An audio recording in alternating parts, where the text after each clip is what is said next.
Hello my dear students, welcome to my channel Learn Python with Indu Verma. Today we will cover the topic Python Pandas of Python, which is the very important topic, and without it Python is incomplete definitely. And जहाँ तक आपके 12th class का question है तो 12th class में अभी थोड़े से माइनर चेंज हुए हैं और for the year 2020-21 it will carry 30 marks this Python Pandas and Matplotlib. वो इसके बाद हम लोग पढ़ेंगे Matplotlib, लेकिन Python Pandas और Matplotlib इन दोनों का कवर करने के बाद आपका 30 मार्क्स का जो वेटेज है वो इन दो टॉपिक से यानी Python Pandas के चैप्टर से पूरा होता है. तो this is the very important topic and इसमें हम काफ़ी कुछ सीखने वाले हैं आज, लेकिन बहुत सारा हम कवर नहीं कर पाएंगे because you will get confused अगर आप एक साथ सब कुछ करने की कोशिश करेंगे. लेकिन फिर भी आई विल ट्राई कि आपको ज़्यादा से ज़्यादा मैं आज बता पाऊँ. पाइथन पांडास क्या होता है? पाइथन पांडास या पाइथन में पांडास का क्या मीनिंग है? बेसिकली पांडास एक एब्रीविएशन है पैनल डेटा एनालिसिस सिस्टम. किसका? पैनल डेटा एनालिसिस सिस्टम का. तो इसे हम शॉर्ट में क्या कहते हैं? पाइथन पांडास कहते हैं, राइट. और पाइथन की लाइब्रेरी के अंदर ये आता है. पाइथन के लाइब्रेरीज में बेसिकली दो इम्पॉर्टेंट लाइब्रेरीज जो हम डिस्कस करते हैं, जिनका बहुत ज़्यादा यूज़ होता है. और बिगिनिंग में जो हम पाइथन की प्रोग्रामिंग सीखते हैं तो बिगिनर्स के लिए इन दो लाइब्रेरीज़ को यूज़ करना बहुत सिंपल है, आसान है. उनमें पहली लाइब्रेरी numpy है, वो भी हम करवाएंगे आपको. और इसके बाद मोस्ट इम्पॉर्टेंट लाइब्रेरी इसकी पांडास है, जिसकी वजह से पाइथन आज की डेट में इतना ज़्यादा पसंद किया जा रहा है. तो बेसिकली पांडास है क्या? पांडास बेसिकली पाइथन की एक मोस्ट इम्पॉर्टेंट लाइब्रेरी है. और पांडास किसका एब्रीविएशन है? पैनल डेटा एनालिसिस सिस्टम का. अब इसको किसने बनाया या इसके ऑथर कौन थे? इसके ऑथर मेनली थे वेस मैककिनी. उनका नाम था मिस्टर वेस मैककिनी. और पांडास है क्या? जैसे कि आप जानते हो कि पाइथन जो है वो एक ओपन सोर्स है. ओपन सोर्स है, फ्री सॉफ्टवेयर है. ओपन सोर्स का मतलब आप जानते हैं, ओपन सोर्स का मतलब होता है कि जब आप सॉफ्टवेयर को डाउनलोड करते हैं तो सोर्स कोड इसके साथ मिलता है. सोर्स कोड में चेंजेस किए जा सकते हैं. That's called open source software, OSS. Pandas को क्यों इतनी पॉपुलैरिटी मिल रही है? Y pandas? पांडास को इतनी पॉपुलैरिटी इसलिए मिल रही है क्योंकि पहली चीज़ तो ये है कि ये मोस्ट पॉपुलर लाइब्रेरी है. डाटा एनालिसिस के लिए ये काम आता है सबसे ज़्यादा. तो डाटा एनालिस्ट के लिए बहुत ही सिंपल लैंग्वेज में, बहुत ही सिंपल कमांड से वो एक बिग डाटा के ऊपर काम कर सकते हैं. अभी हम आपको बताएंगे कि what is all about that big data coin, कैसे इसके बारे में इतना पॉपुलर पाइथन हो रहा है बिग डाटा के कॉन्सेप्ट में. तो सबसे पहला जो इसका टास्क है पाइथन का वो है it can read and right in different formats. It can read and right in different formats. Pandas में, पाइथन पांडास में आप कुछ डाटा स्ट्रक्चर्स के ऊपर काम करते हो, जैसे सीरीज़ है, डाटा फ्रेम है. अभी डोंट वरी अगर आपको कुछ चीज़ें समझ नहीं आती हैं, जैसे जैसे हम आगे बढ़ेंगे you will be familiar with those terms too. Series को आप मान सकते हो, सीरीज़ भी इसका एक डाटा स्ट्रक्चर होता है पाइथन पांडास की लाइब्रेरी का. तो इसमें सीरीज़ को हम मान सकते हैं जैसे हम शॉपिंग लिस्ट बनाते हैं. शॉपिंग लिस्ट बनाते हुए आप क्या लिखते हैं? नंबर 1 पे आपने कोई आइटम लिख दिया, नंबर 2 पे आपने अदर आइटम लिख दिया, नंबर 3 पे आपने कुछ और आइटम लिख दिया.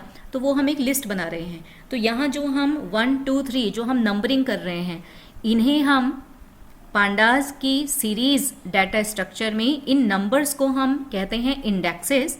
और जो आइटम्स हम लिख रहे हैं उन आइटम्स को हम कहते हैं वैल्यूज़. तो ये आपको दो चीज़ें, इनके बारे में आपको बार बार पढ़ना पड़ेगा.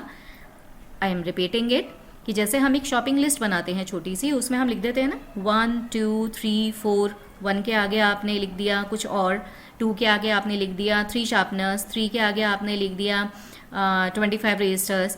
तो अब ये जो 1, 2, 3 आपने लिखा, इन्हें हम अपनी पांडास लाइब्रेरी के सीरीज डाटा स्ट्रक्चर में इस 1, 2, 3, 4 की टर्म को हम बोलते हैं इंडेक्सेस. और जो आइटम्स आप इनके सामने लिख रहे हैं उन आइटम्स को हम कहते हैं वैल्यूज़। लेकिन अब पांडास में हम क्या क्या कर सकते हैं? पांडास को आप ऐसा भी समझ सकते हैं कि पांडास के अंदर आपके पास बहुत ज़्यादा फैसिलिटीज़ हैं सीरीज़ को रोज़ और कॉलम्स पे रखने की। लेकिन अगर हम इसका फर्स्ट पॉइंट डिस्कस करें तो यहाँ पे मैंने आपको सिखाने के लिए एक पॉइंट लिखा है कि पांडास में आप रीड कर सकते हैं और राइट कर सकते हैं डिफरेंट फॉर्मेट्स में। डिफरेंट फॉर्मेट्स किसका? नंबर्स का। तो इंटीजर लिखिए, आप उसको फ्लोट वैल्यू में ले लीजिए। फ्लोट आप जानते हो, फ्लोट इंटीजर तो हो गया आपका होल नंबर्स। तो आप होल नंबर में डील करना चाहो डाटा के तो भी आप आराम से कर सकते हो अगर आप पांडास में काम कर रहे हैं।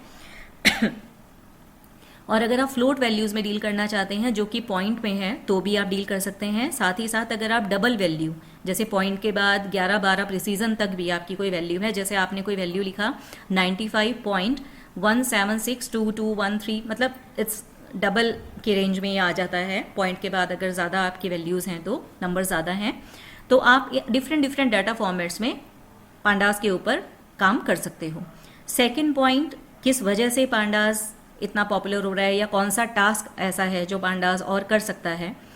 तो it can calculate in all ways data is organised. अब इस लाइन का ये मतलब हुआ कि आप जब पांडास में कुछ डाटा के ऊपर काम करते हो तो एक, जैसे मैंने आपको सीरीज डाटा स्ट्रक्चर अभी बताया, ऐसा ही दूसरा डाटा स्ट्रक्चर जो आपको अभी आगे अपने सिलेबस में पढ़ना पड़ेगा या आपको साथ में आप पढ़ेंगे पाइथन में, वो वाले डाटा स्ट्रक्चर का नाम है डाटा फ्रेम्स।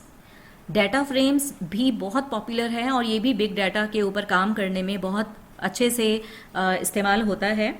और सबसे बड़ी फैसिलिटी ये है, आपने शायद एक्सेल में काम कभी ना कभी किया होगा और नहीं किया 6th 7th 8th में आजकल क्लासेस में आपने पढ़ा होगा और बीटेक तक के लोग इसमें काम करते हैं एक्सेल में। बिग डाटा पे भी एक्सेल में काम किया जाता है।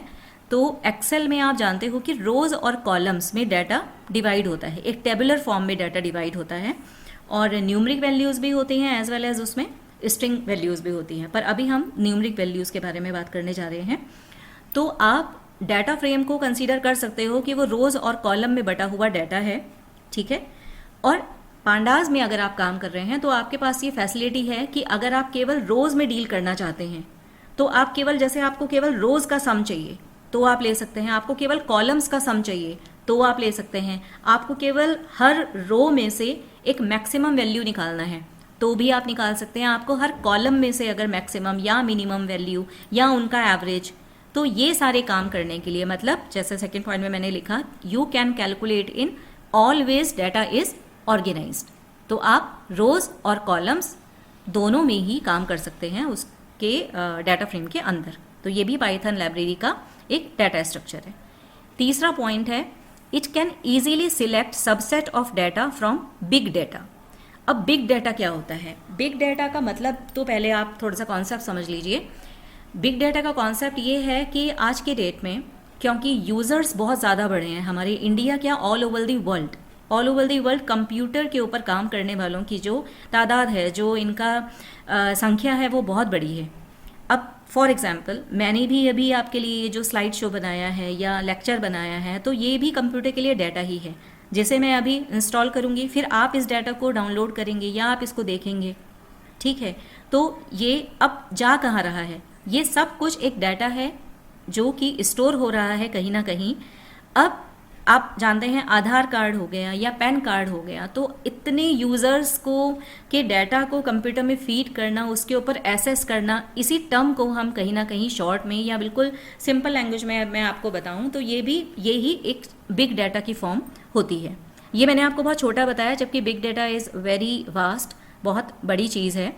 लेकिन इन शॉर्ट आपको समझाने के लिए कि बिग डाटा के ऊपर काम करने के टाइम पर, फॉर एग्जांपल मैं आपको एक बार बता दूं, जैसे मैंने ये पॉइंट लिखा है, it can easily select subset of data from big data. अब इसको ध्यान से सुनना आप।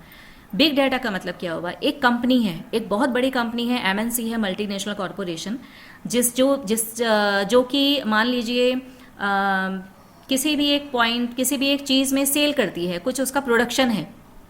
फॉर एग्जाम्पल टायर बनाने की कंपनी है। अब वो टायर बनाती है और पिछले 20 साल से वो टायर्स बना रही है। अब जब वो 20 साल से टायर बना रही है तो उसके पास मैन्युअली भी ये डाटा अवेलेबल होगा कि उसने कब, किस साल में, 2015 में उसने किस किस कंपनी को अपने टायर्स सेल किए, कितना अमाउंट वहाँ से आया, फिर 2016 में उसने किस किस कंपनी को कितना कितना सेल किया। तो हर साल की सेल, हर साल का प्रोडक्शन, हर साल का प्रॉफिट, हर साल का लॉस, तो ये सारी चीज़ें वो कहीं ना कहीं स्टोर करता होगा, नो डाउट।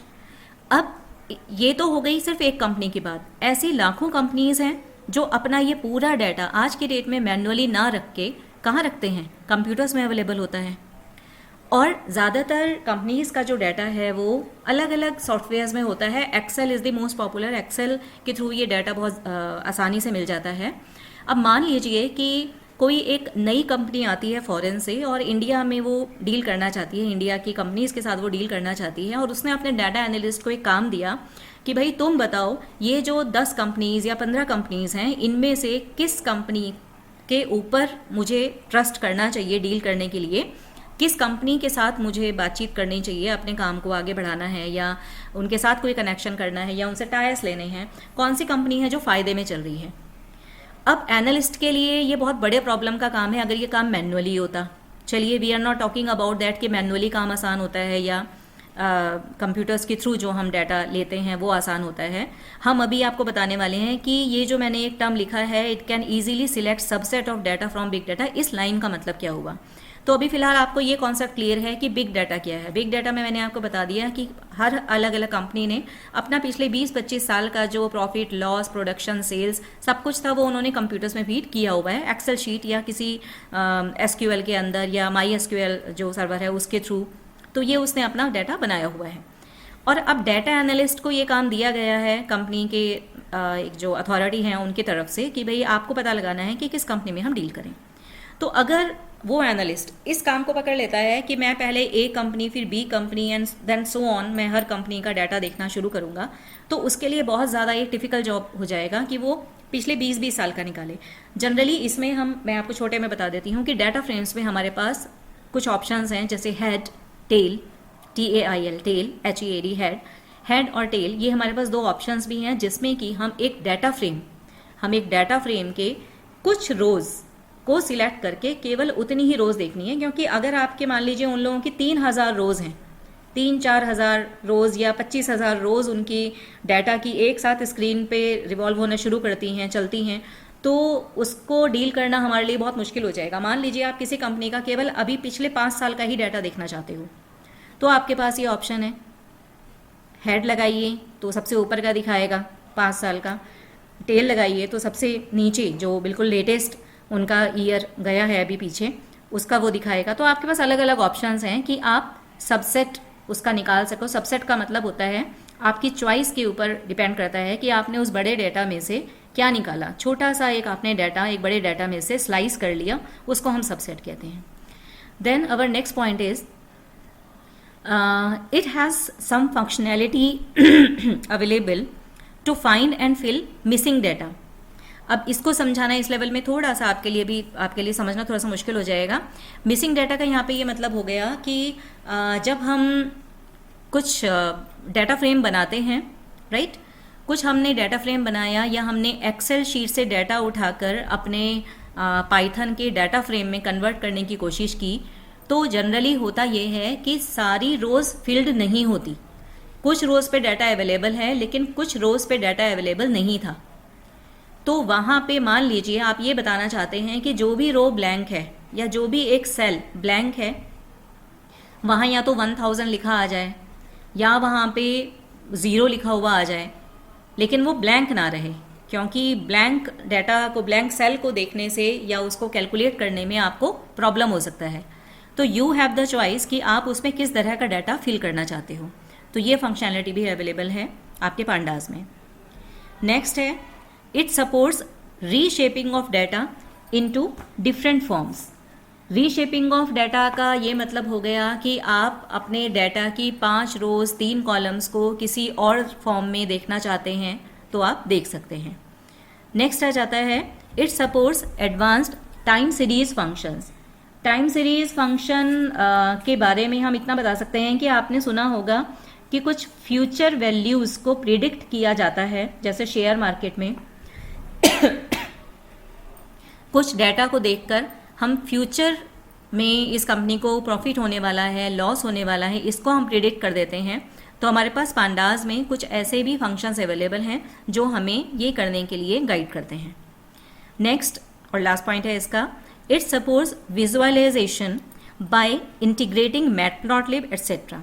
अब ये क्या हुआ, ये इसका मतलब ये है कि आपके पास ये फैसिलिटी भी है कि आपने जो डाटा फ्रेम यानी कि पांडास लाइब्रेरी का एक डाटा स्ट्रक्चर है, डाटा फ्रेम, आपने अगर कोई डाटा फ्रेम बनाया है या सीरीज़ बनाई है तो आप उसके थ्रू एक और लाइब्रेरी भी आप पहले तो इंपोर्ट करते हैं, इंपोर्ट matplotlib.pyplot.plt। मैटप्लॉटलिब भी एक लाइब्रेरी है जैसे पांडास एक लाइब्रेरी है, तो आप इसको पांडास को मैटप्लॉटलिब के साथ इंटीग्रेट करके यानी इन दोनों को आप इंपोर्ट करके, ये फैसिलिटी आपके पास है कि आप इनके थ्रू उसको विजुअलाइज कर सकें अपने डाटा को पिक्टोरियल रिप्रेजेंटेशन में। जैसे आप उसका बार चार्ट देखना चाहते हैं, हॉरिजॉन्टल बार देखना चाहते हैं, पाई चार्ट देखना चाहते हैं, लाइन चार्ट, स्कैटर चार्ट, तो डिफरेंट चार्ट्स आर अवेलेबल और उन चार्ट्स में भी आपके पास बहुत सारे फंक्शंस हैं, लीजेंड्स के हैं, टाइटल के हैं, एक्स ग्राफ, वाई ग्राफ, तो बहुत सारी हमारे पास फैसिलिटीज़ हैं उन चार्ट्स से को अच्छी तरह से विजुअलाइज करने के लिए। तो ये फैसिलिटी आपके पास और है। अब एक टर्म मैंने यहाँ पर आपको बार बार बताई है कि डाटा स्ट्रक्चर होता है। अभी आप ये तो समझ गए हैं, मैंने जो अभी बताया आपको कि पांडास क्या है, पांडास है लाइब्रेरी पाइथन की, राइट।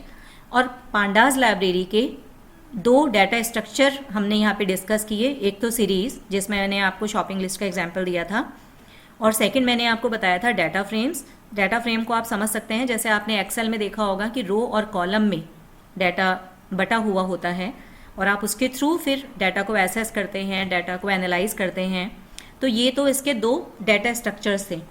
अब बेसिकली डाटा स्ट्रक्चर क्या होता है, डाटा स्ट्रक्चर का मतलब क्या होता है?